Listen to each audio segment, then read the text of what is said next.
La entrevista con Pedro Ferriz de Con. Central FM. Equilibrio. Bueno, pues no son nuevos estos embates, ataques constantes del presidente de la República hacia el otro poder, que es la Suprema Corte de Justicia de la Nación, y todo pues a raíz de este último golpe que le dan a López Obrador cuando la Suprema Corte de Justicia de la Nación echa a la basura y declara inconstitucional el Plan B. Y entonces el presidente, enojadísimo, pues lanza el Plan C. Y el Plan C justamente es, y lo explicaba así, con un completo cinismo, llamando a votar a los ciudadanos desde la investidura presidencial a que hagan carro completo en las próximas elecciones, que voten no solamente por el presidente, por los gobernadores, sino también por todo el Congreso para que sea carro completo para Morena y para entonces, de esa forma, poder hacer una reforma constitucional para que la Suprema Corte de Justicia de la Nación y los ministros sean electos por voto popular. Y justamente de ese tema quiero yo platicar con Noemí Berenice Luna Ayala. Ella es vicepresidente de la mesa directiva de la Cámara de Diputados y te doy los muy buenos días, Noemí Berenice, ¿cómo estás? Al contrario, Adriana, te agradezco la oportunidad de platicar con las y los mexicanos de esta nueva ocurrencia de Morena. La verdad es que cuando crees que ya no hay algo nuevo que puedan inventar, salen con otra tontería más, porque así lo calificaría yo, como una tontería. Están con la iniciativa, con la propuesta, que todavía no es una iniciativa formal, pues estarían violentando la esencia básica de la división de poderes, de nuestra figura de democracia representativa en el país, y sin duda es una reacción a la incomodidad que les causa que se respete la ley, que de verdad en México prive los pesos y contrapesos que deben de existir, una reacción a que la Suprema Corte de Justicia, mediante sus ministras y ministros, actuó perfectamente bien al echar abajo una parte de su Plan B. Sí, y definitivamente eso es algo que pues hemos escuchado que no pasa en ningún país del mundo, que los ministros sean electos de manera directa, ni en Bolivia, que hay algún mecanismo similar, pero ni ahí resulta este asunto.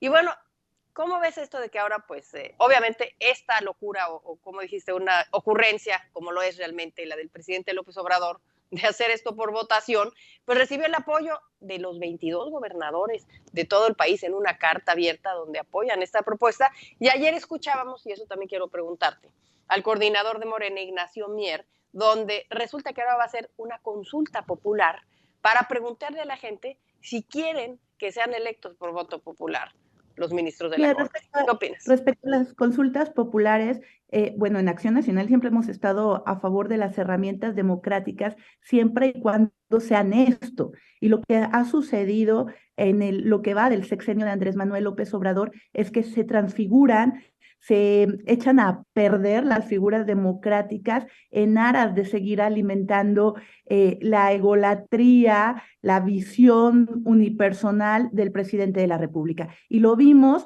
con esta consulta patito, porque no fue una consulta popular como tal, en la que lo que él quería era que los ciudadanos le dijeran, sí, quédate, como si alguien lo estuviera queriendo quitar, ¿no? Ahora me parece lo mismo, ir a una consulta popular para pedirle a los ciudadanos si creen oportuno que los ministros sean electos mediante voto popular, pues es una más de las figuras populistas que usa Morena, porque lo usan bajo el falso argumento de combatir la corrupción. Yo oía con mucho pesar, y lo digo así, con pesar, a Nacho Mier, la crítica de que el Poder Judicial es quien despilfarra recursos de las y los mexicanos, pero no habló nada del cártel de Andy, de esta nueva figura que se descubrió de los contratos con la Comisión Nacional de Agua para los parques ecológicos de los terrenos que iban a hacer para el aeropuerto de Texcoco, donde se ve inmiscuido el hijo del presidente. Y la verdad es que, pues México parece que está siguiendo los pasos de las dictaduras como Cuba, como Venezuela, como Nicaragua, donde los hijos y más cercanos al presidente se enriquecen con un descaro total, donde no hay nadie que los fiscalice y de eso no hablan. Simplemente hablan de enemigos fingidos y son enemigos fingidos porque no son sus enemigos, está solo en su inventario, como es el Poder Judicial, como es el Poder Legislativo, porque sí tenemos un presidente de la República al que no le gusta que nadie opine distinto, al que piensa que los diputados somos sus empleados y que el Poder Judicial debería estar ahí simplemente para avalar sus caprichos. Pero la realidad en México es otra. La ley es la ley y no nos cansamos de decirlo. Y respecto a la opinión de los gobernadores, pues la verdad es que el papel de los gobernadores ha sido lastimoso. Son gobernadores que no han hecho valer el federalismo del país, sino simplemente están siguiendo la línea narrativa del presidente de la República. Uh-huh. Esta consulta que definitivamente van a hacer, que anunció ayer este coordinador de Morena, Ignacio Mier, ¿cómo funciona? Porque él aseguraba que tenía una tercera parte para pasar esta, que le llama Ley de Consulta Popular, que explicaba que habían modificado los de Morena y que tenían ya con el apoyo de sus aliados, el Partido Verde, el Partido del Trabajo, pues que ya tienen el 60%. O sea, vamos a ver eso, vamos a ver esa consulta popular que dice que va a ser en agosto, que porque se tiene que planear con un año de anticipación previo a las elecciones federales. ¿Esto va a proceder? ¿Cómo lo ven ustedes? Mira, yo estoy convencida que como nunca se ha intentado atentar contra la Constitución política y como nunca ha habido una oposición firme que la defiende. Pero cuando no pueden realizar reformas constitucionales, pues hacen uso de manera facciosa de su mayoría simple. Efectivamente, tienen una mayoría simple que les otorga la alianza con el PT y el Verde, que más que alianza, pues ahí es un ficticio el tema de la división de 3 partidos. Es un solo bloque operando a favor del presidente de la República. Y por eso, cuando no han podido lograr reformas constitucionales, como fue en el caso justamente del INE, de atentar contra el andamiaje democrático institucional del país, que derivó después en una iniciativa de Plan B, pues es a lo que van, a reformas secundarias que sí tienen la mayoría. El tema es que también ha habido mucha claridad jurídica, mucha claridad legislativa de la oposición, y es ahí cuando nosotros hemos recurrido al Poder Judicial interponiendo recursos de acciones inconstitucionales que han procedido. Entonces, pues al final del día yo no dudo que puedan realizar la consulta. Qué pena que en eso sí se despilfarre recurso, porque pues son consultas que, reitero, y no me voy a cansar de decir, son utilizando la figura populista de lograr que haya un país polarizado, que haya una desinformación, porque eso es lo que estamos viviendo, la época de la desinformación, atacar a ministras porque hacen su papel con base en la ley y las atacan con una narrativa como si le estuvieran estorbando al país, pues realmente es preocupante. Y sin duda, esto es una muestra más del talante populista del presidente de la República y de Morena. Dices, ya para finalizar y no abusar de tu presencia aquí, dices desinformación, pero también ocultamiento, ¿no? Porque como vienen tantos escándalos uno tras otro y que ahora lo del Sandoval, etcétera, etcétera, se nos va olvidando los pendientes. Tenemos ahí el INAI todavía inoperante, que es justamente que nos da la capacidad de preguntar como ciudadanos cómo están las cosas, los contratos, que bueno, de por sí ya son asunto de seguridad nacional y están totalmente blindados. Pero ese es otro tema que tenemos pendiente, los mexicanos. Por supuesto, es que se desvía la atención pública en minimidades cuando lo que está sucediendo en el país es muy grave. Vemos casos de corrupción sin antecedentes, pero también vemos iniciativas que han dañado mucho al país. Fíjate, lo que sucedió el último día de sesiones, ya para cerrar el periodo ordinario de la Cámara de Diputados, de verdad es un atentado contra el país, es preocupante. Se eliminó el INSABI, que de por sí nunca sirvió,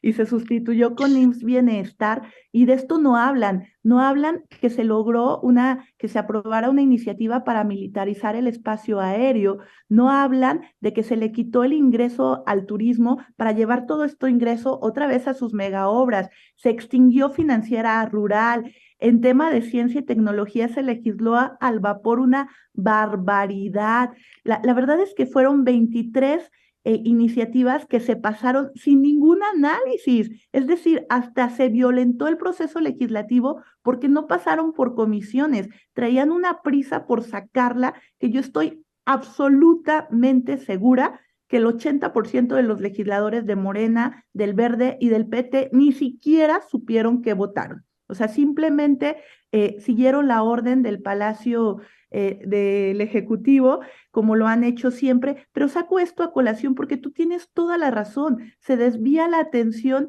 en hablar de algo que no va a suceder. Los ministros no van a ser votados de manera de voto directo porque no lo va a permitir la Constitución y porque no van a poder realizar su plan C, que es ganar la mayoría en la Cámara de Diputados y en la Cámara de Senadores en el 2024. Y estoy segura que no van a poder lograrlo porque sí ha habido un despertar de la ciudadanía cuando se trata de atentar contra instituciones que nos han costado décadas ir consolidando a las y los mexicanos. Para muestra, las marchas a favor del INE, que fueron marchas de la iniciativa ciudadana, no de los partidos políticos. Al contrario, por primera vez a los partidos políticos nos obligaron a oír, a obedecer a los ciudadanos, y por esto a mí me da mucha esperanza de que no logren una mayoría en la Cámara de Diputados este proyecto de la Cuarta T que tan dañino ha sido para el país. Bueno, pues ahí está el trabajo que tendrán que realizar los partidos de oposición. Muchísimas gracias. Me quedo con esto último que dices, que tú pronosticas que no se va a acabar votando por los ministros de la Suprema Corte de Justicia de la Nación, lo cual es el escenario que le conviene a nuestro país. Muchísimas gracias por estar con nosotros, Noemí Berenice Luna Ayala, esta semana. Muchas gracias por tu tiempo. Al contrario, y pues reiterarles a quienes nos oyen que sigan el trabajo legislativo, porque sí hay oposición, sí hay discusión y sí hay quienes defendemos a México. Claro que sí, muchísimas gracias, Noemí. Bueno, ella ya sabe, Noemí Berenice Luna Ayala está con nosotros esta mañana, vicepresidente de la mesa directiva de la Cámara de Diputados, hablando sobre este tema, ¿no? El tema sobre si los ministros de la Suprema Corte de Justicia de la Nación deben ser votados o no. Y para eso, pues están promoviendo algo que justamente nos dice Noemí, que es inconstitucional, que es llamar a hacer una consulta popular para preguntarle a la gente si quiere que se elijan por voto popular. Informar es nuestro compromiso. Opinar, nuestra responsabilidad para generar la tuya. Soy tu amigo Pedro Ferriz de Con y desde hace más de 47 años he estado marcando el cambio que México necesita. Mantente en equilibrio en Central FM para que juntos podamos entender todo aquello de lo que te informas. CentralFMEquilibrio.com. Te espero para cambiar a México. Central FM Equilibrio, marcando el cambio que México necesita.